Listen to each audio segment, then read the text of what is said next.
Book का numerical number 2 देखते हैं, जिसके अंदर two sphere made of equal material and shape, यानी कि दो आपके गोले हैं जो समान पदार्थ के और समान आकृति के हैं, जिन पे आवेश दे रखा है, एक पे तो है प्लस का 10 माइक्रोकुलाम और दूसरे पे माइनस का 20 माइक्रोकुलाम, और इनके बीच की डिस्टेंस है स्मॉल आर। ठीक है, तो इन दोनों के बीच में लगने वाला फोर्स कितना होगा, के Q1 यानी कि 10 माइक्रो, और ये हो गया माइनस का 20 micro upon are square. That is equation number 1। अब नंबर टू में क्या बोल रहा है, इन दोनों स्पेयर को अपन को टच कराना है।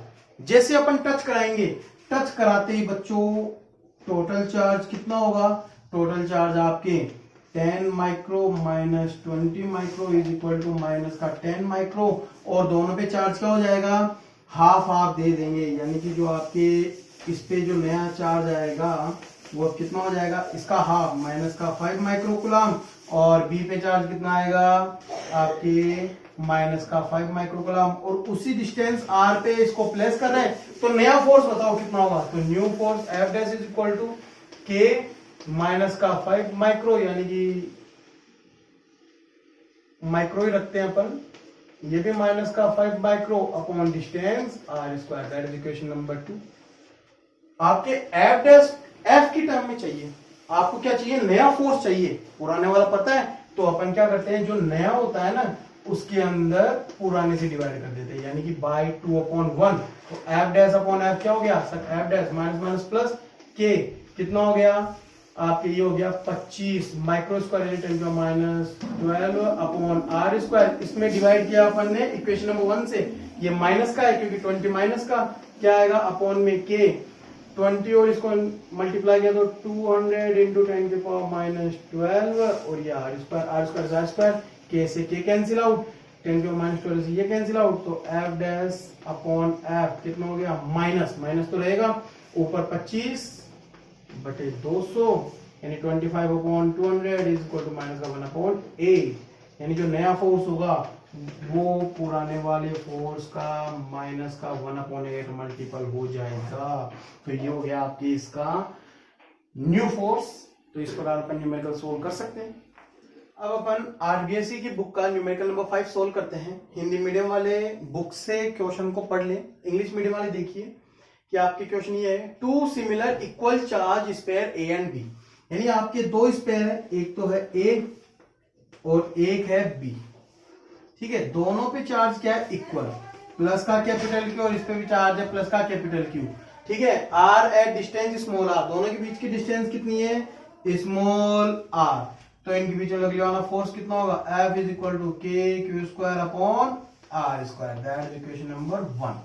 ठीक है, अब क्या बोल रहा है, a third identical uncharged sphere capital C, एक तीसरा अनावेशित इनके जैसा ही एक स्पेयर है जिसपे चार्ज कितना है, 0, यानी अनचार्ज है तो इस पे चार्ज 0। ठीक है, टच टू ए, सबसे पहले इसको किससे टच करवाया, ए से टच करवाया। जैसे ए से टच करवाएंगे तो मैंने क्या कहा था, यहाँ पे कंडक्शन होगा, और कंडक्शन में अपन क्या करते हैं, टोटल चार्ज करके उसका हाफ हाफ कर देते हैं। क्यों, क्योंकि ये आइडेंटिकल स्पेयर हैं, एक जैसे समान गोले हैं, इसलिए अपन इनका क्या करते हैं, आवेश को आधा आधा कर देते हैं। इस पे कैपिटल क्यू, इस पे 0, तो total charge capital Q, half करेंगे तो ए पे नया चार्ज कितना हो गया, Q/2, और सी पे भी नया चार्ज कितना आ गया, टोटल चार्ज तो Q आया, तो बांटने पे अपने पास इसके पास चार्ज आ गया Q/2। ये तो नंबर 1 प्रोसेस। अब इसके बाद में क्या बोल रहा है, देन टू, अब इसके बाद में क्या बोल रहा है अपने, एंड देन टू बी, यानी कि अब इसको बी से क्या कर रहे हैं, कनेक्ट कर रहे हैं। तो बी से कनेक्ट करेंगे तो वही मैंने कहा था, इन दोनों का अपन टोटल चार्ज करेंगे। टोटल चार्ज का मतलब इस पे Q, इस पे Q/2, तो टोटल चार्ज कितना हो गया, 3Q/2, और इसका आधा आधा कर देंगे, हाफ हाफ का मतलब है, यानी कि इसका हाफ हाफ करेंगे तो इस पे तो आ गया 3Q/4, और इस पे भी कितना आ गया, 3Q/4। तो जैसे अपन ने इसको बनाया तो A पर तो बच्चों नया चार्ज आ गया Q/2, B पर नया चार्ज आ गया 3Q/4, और दोनों के बीच की डिस्टेंस सेम R है, तो नया फोर्स कितना होगा, K, इस पे चार्ज Q/2 और इस पे charge 3Q/4 upon R square, तो कितना आएगा 3/4, और ये हो गया 3/8 into k Q square upon are square, यानी नया फोर्स कितना हो जाएगा 3/8 है, यानी पुराने वाले फोर्स का 3/8 गुना हो जाएगा। ठीक है। हेलो स्टूडेंट्स, अब अपन बुक का न्यूमेरिकल नंबर 9 सोल्व करते हैं, जिससे अपने एग्जाम्पल नंबर 8 वैसा का वैसा ही है और न्यूमेरिकल नंबर 4 भी अपन इजीली इससे सोल्व कर पाएंगे। तो अपन देखते हैं इस क्वेश्चन क्या है, हिंदी मीडियम वाले बुक से इस क्वेश्चन को पढ़ ले। 2 equal small balls having mass small m, यानी 2 समान गेंदे हैं जिनका द्रव्यमान स्मॉल एम है, and charge small q are suspended by silk thread, यानी कि रेशम की स्मॉल एल लेंथ की रेशम की डोरियों से 2 गेंदे अपन ने equal length small L R hang, यानी उनको किसी एक बिंदु से बांधकर अपन ने उसको फिक्स कर रखा है। ठीक है। And the distance between them is small x, जब उनके बीच की डिस्टेंस स्मॉल एक्स हो। अब देखना सभी समझना यहाँ पे, जैसे मान लो अपने ये थ्रेड है, अपन ने जब बॉल्स को बांध के रखा, इन पे चार्ज है तो वो रिपेल करेंगे तो आपकी ये कंडीशन बन गई कि ये इधर आ गया और ये इस तरफ आ गया। अब बात ये आती है कि ये जो आपके थ्रेड है इसकी लेंथ आपको दे रखी है स्मॉल है, दोनों बॉल्स के बीच की डिस्टेंस दे रखी है स्मॉल एक्स। ठीक है।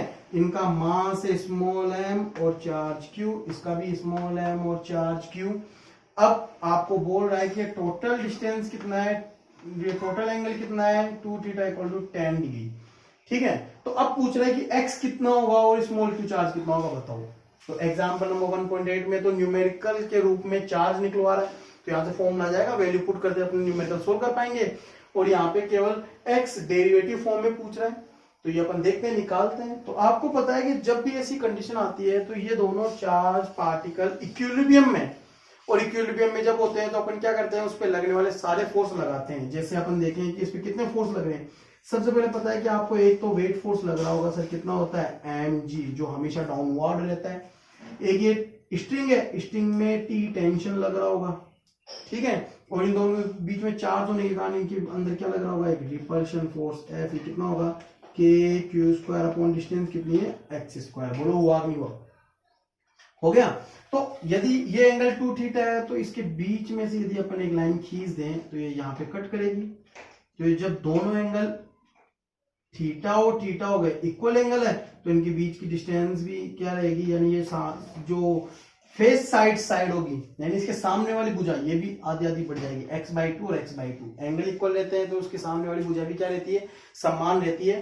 तो ये एंगल थीटा है, तो यहाँ पे भी अपन देखें तो ये एंगल भी कितना होगा थीटा, इसके कंपोनेंट कर दे तो क्या आएगा t cos थीटा, और इधर क्या आएगा t sin थीटा। तो अब अपन लेते हैं इन इक्विलिब्रियम। तो जैसे अपन इक्विलिब्रियम काम में लेंगे तो ध्यान देना बच्चों, इन इक्विलिब्रियम बड़ा ही शानदार क्वेश्चन है। ठीक है। t sin theta is equal to किसके हो गया, k q square upon distance x square, that is equation number 1। और आपके t cos थीटा, तो cos थीटा कंपोनेंट ऊपर, तो ये किसके बराबर हो गया mg, weight force mg, that is equation number 2।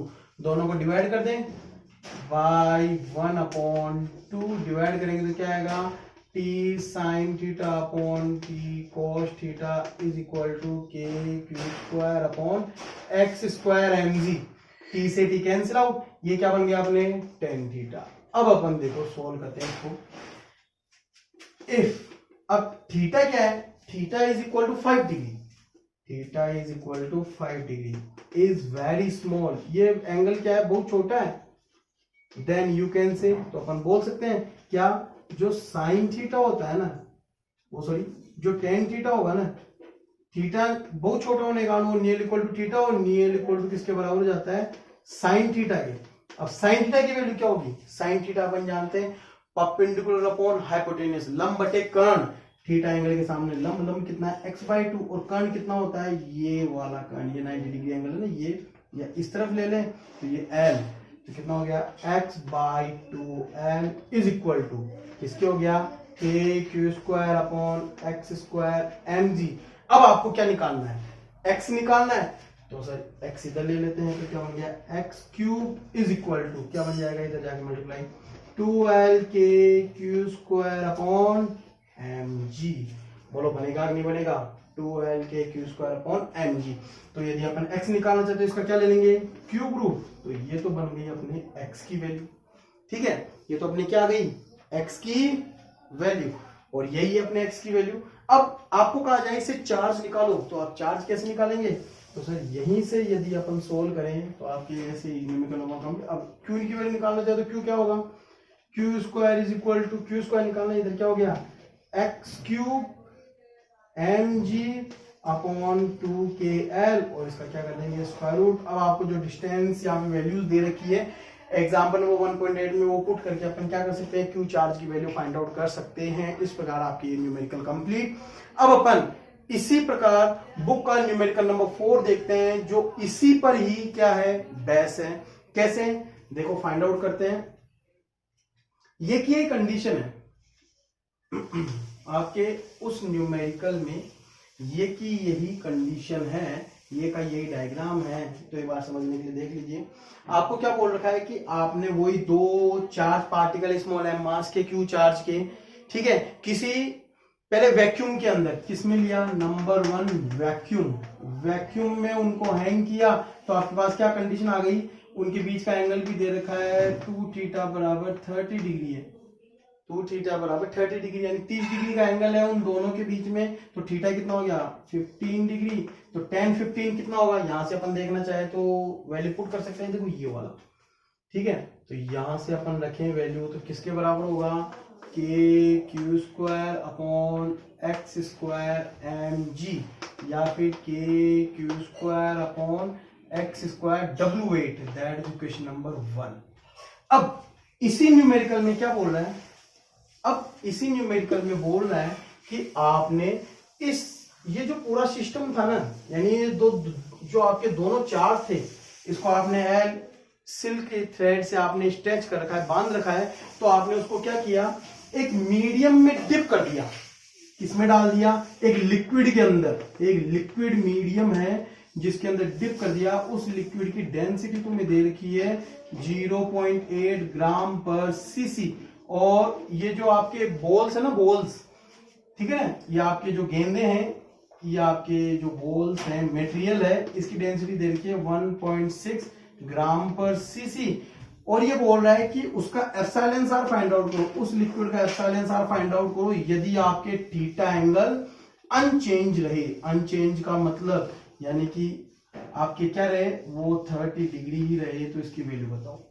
तो आपको पता है कि जब अपन किसी पूरे सिस्टम को लिक्विड में डिप करेंगे, ठीक है, तो एंगल तो ये का यही है 10-15 डिग्री इज इक्वल टू, आपको पता है मीडियम में डिप कर रहे हैं, मीडियम में डिप कर रहे हैं तो एप्सिलॉन आर आएगा। तो के की वैल्यू क्या होती है 1/4 pi epsilon into epsilon R आ गया साथ में, ठीक है।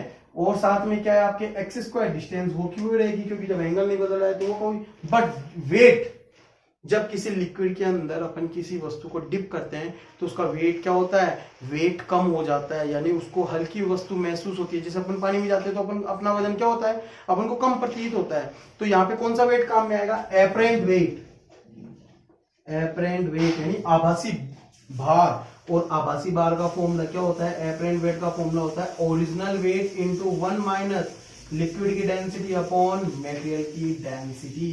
तो यहाँ पे वैल्यू पुट कर दे तो आपके 10-15 डिग्री इज इक्वल टू क्या हो गया, q square upon 4 pi epsilon not epsilon are x square M G into 1 minus rho L upon rho M. हुआ नहीं हुआ, दैट इज इक्वेशन नंबर 2 और ये आपकी इक्वेशन नंबर 1।